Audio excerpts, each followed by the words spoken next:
Hello, welcome back to the show now. On today's Business Talk, we'll discuss the growing phenomenon of doom spending, where impulsive shopping driven by stress is raising concern about its long-term financial health impact.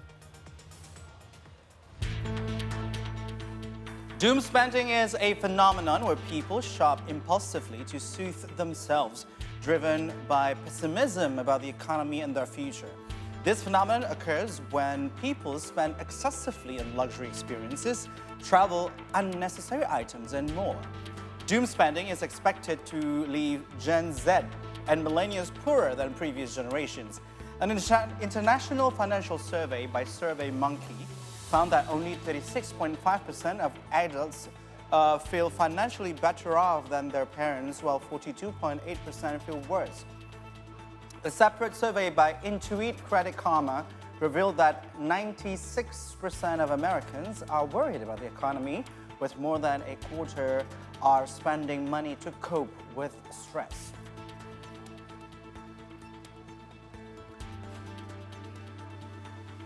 Now, to know more about the doom spending phenomenon and how to overcome it, we'll talk with certified financial planner Metta Anggriani. Metta, thank you so much for being here and also joining us.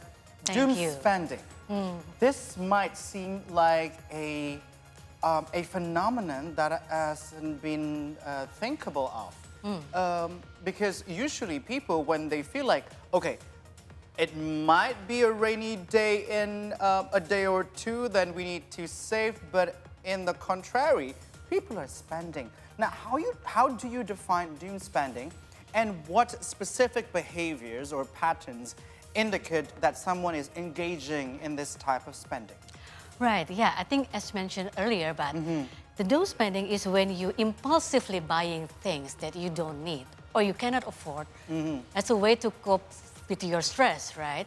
So I think it triggers with the nowadays unstable economic conditions, right? We have a high inflation rate, high unemployment rates, and these things makes these young generations feel so frustrated, right? So this doom spending is actually like a, it's a responding to a poor outlook of their future finance. Okay. It's like by saying, what's the point of saving anyway? Like, life is already getting harder and harder, so let's spend it anyway. Got you. Right? So it's more psychological. Yeah, but yeah. on the contrary of what the logical thinking says to you. Because my logic was actually telling me if it would be a rainy day in one day or two, then you might have to save. Right. So this is because like either they are very frustrating or yeah, they just want to find some, a quick fix to their problems without actually thinking the impacts, the further impacts of it, right? Right. So I think like what you asked earlier, what is actually the sign of people doing this doom spending? So maybe those people are feeling gloomy with their finance, they're being hesitant to set their long-term goals. And yeah, they spend more than they can. So you can see the changes in their lifestyles as well, right? So I think this doom spending is actually, something that could be easily happen right now, because it's also make it possible because nowadays with the increasing of the technology, the internet, and also the the fintech, it's getting easier for you to do the transactions, right? True. So you have that many informations, you have those many easiness, of doing transactions. So that's why we have to put some limits, some boundaries on how to stop this doom spending. So because for our future, right? Okay, so arguably, some of people saying that doom spending is also mainly engaged with what in Indonesian we call it gengsi, or the pride, because as you were saying that these days are hard, and looking at those people who could actually still afford the lifestyle, the people might want to go to that direction as well, just to be able to compensate the pride and stuff like that. So again, it's psychological. So what advice do you have for people to overcome this psychological aspect, whether it's the gengsi or the pride itself, or the other psychological effects? Because from what you were saying, it's mainly psychological. Well, yeah, I mean, first, I think it happens because there is a lack of financial literacy, the financial management ability for the individuals, right? And I think the second is maybe some people, we still have this wrong mindset that, if we quickly fix our problems, then, it will help us to fix more problems coming forward, right? Okay. So that's why I think the idea is to, we need to fix the mindset as well as, addressing those emotional issues that overcome with it, that coming with it, right? So I guess if it is really psychological, then we need to go to the expert to help you with this issue. But, as mentioned, if it is because of lack of financial literacy, then I think it is wise for us to, promoting this financial literacy, doing by very simple things, like making a budget, right? And then, because when we set a budget, we actually set priorities. Then if we can start with a monthly budget, we can go forward to a yearly budget or maybe for a longer term budget. When we can focus to the long-term results, then we may be willing to sacrifice, those momentary rush of doing this impulsive buying. So it takes a while to really build those, those mindset and those habits to change the psychological issues to this, more positive behavior of these financial things. We've been hearing the same term over and over again when it comes to financial management, budgeting, as you were saying as well. Now, as of budgeting, what is the effective budgeting strategies that we can adopt to avoid doom spending? And also, how can we ensure that essential expenses are prioritized without overspending on non-essentials? Because that is the key takeaway from doom spending. Yeah. Well, as you heard always, that we have this, this 50, 30, 20 budget, right? Yes, that ratio. Yeah, you have to have, the budget for your needs, the basic needs, and then for your lifestyle, and then for savings.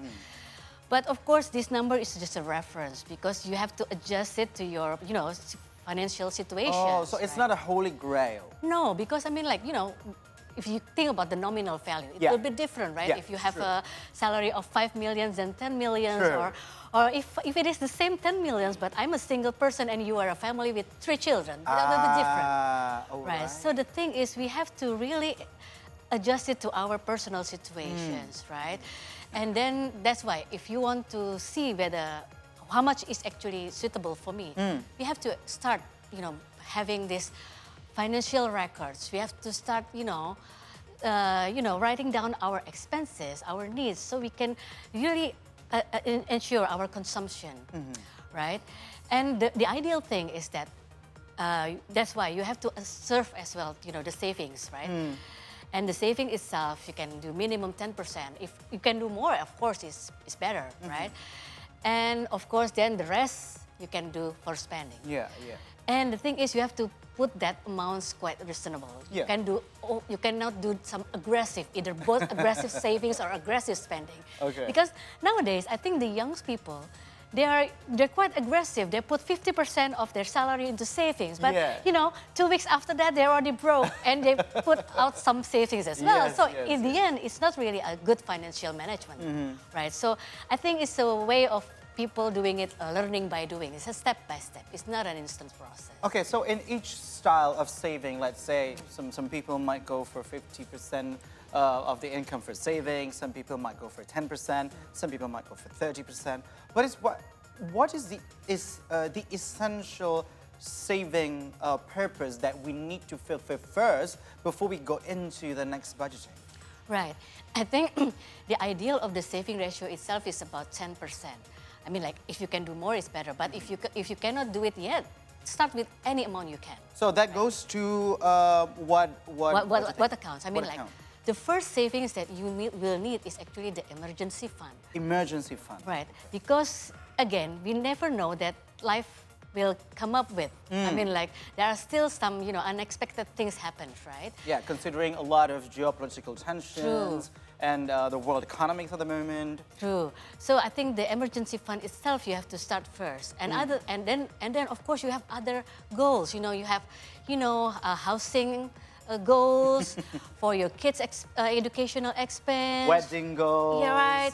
Right. So you have too many goals, Yes, right? yes. But still, you still have save some for the emergency fund, because then I think it will help you to managing when those rainy days happening, right? Yeah. So that's actually one thing that you need to fulfill first before you go into another step of saving. Okay, so before we say goodbye to you, probably two more questions, because we've been seeing a lot of doom spending habit happened in the Gen Z and also millennials, as we saw earlier in the package. But does it limit it to that group age, or is there anyone from the older group age engaged in this type of habit as well? Well, yeah, I think the survey, I think it's from the US. They say that maybe about that 70% coming from the Gen Z and the millennials. But I think it happens to everyone, everywhere, right? But I think for those older people, it's not just about doom spending. It's because, even the needs, the life necessities is already big, with this inflation. Very demanding. Yeah, and then you have to keep up with your, your school children. The inflation is rising up. So I think it's because that's why we cannot really how to predict our needs, not just for now, but the future. Not just for myself, but for my kids, and especially those with as a potential sandwich generation. Oh, yes. Then you should really think about how should I budget my finances for me and my family. Yeah. That is true. Okay, one more question. How can we prepare financially for potential economic downturns to avoid falling into the doom spending patterns in the future? Well, yeah, I think I mentioned once about this emergency fund. And I think the second is that when you already have, your financial portfolio, try to diversify it. I mean, like put some, when you have assets, try to diversify your assets so you have, the one with a more conservative instrument, and then some, if in the aggressive instrument, because, it will build your financial resilience whenever this economic downturns or even economics, booming coming up. One thing is actually compensating with each other. That is logical. Right. It's like you're going to the gym, right? Right. You have to train your muscle as well for this thing. Right. You have to train your habit of a healthy financial. Right, and in investing, they said don't put all your eggs in one basket. True. Right? All right. So make it everything accessible. I'll to take you. that religiously. All right, Metta, thank you so much for being here. Thank you so much. That was our conversation on doom spending for today's Business Talk. You can stay connected with us on Instagram, X, and YouTube. Our handles are @CTodayNews. We're also available online at ctodays.com.